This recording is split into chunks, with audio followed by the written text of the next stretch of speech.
ธอกล่าวว่าจะรักเพียงฉันชีวิตครั้งนี้ไม่ลงเอยปล่อยวางทุกสิ่งอย่างมอบไม่ได้ความรักที่ดีเธออย่าเสียใจตะวันตกดินแสงจันทร์เฉิดฉาย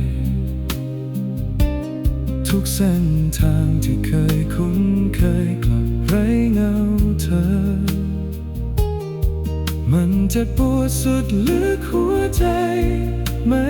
อาจหวนคืนกลับจะต้องพลัดพรากกันจริงๆชั่วชีวิตในวันนี้ฉันถึงรู้ดี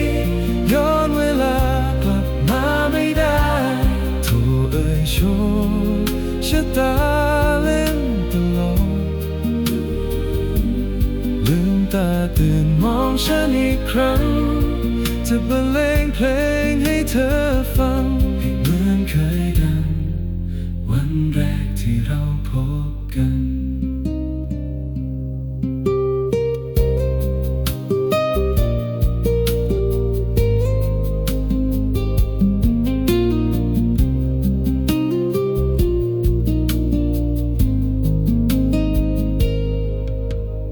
ลมพัดผ่านมาด้วยความเจ็บปวดเมื่อเธอกล่าวว่าจะรักเพียงฉันชีวิตครั้งนี้ไม่ลงเอยปล่อยวางทุกสิ่งอย่างมองไม่ได้ความรักที่ดีเธออย่าเสียใจแสงจันทร์เฉิดฉาย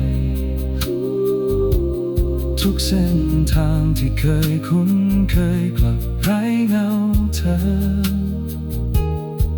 มันเจ็บปวดสุดลึกหัวใจ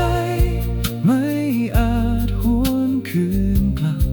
จะต้องพลัดพรากกันจริงๆชั่วชีวิตในวันนี้ฉันถึงรู้ดี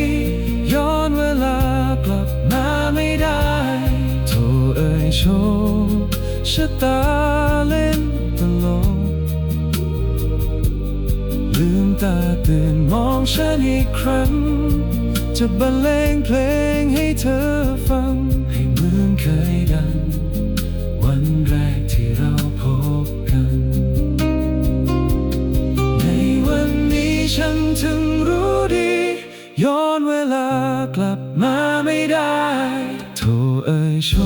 คชะตาเล่นตลกลืมตาตื่นมองฉันอีกครั้งจะบรรเลงเพลงให้เธอฟัง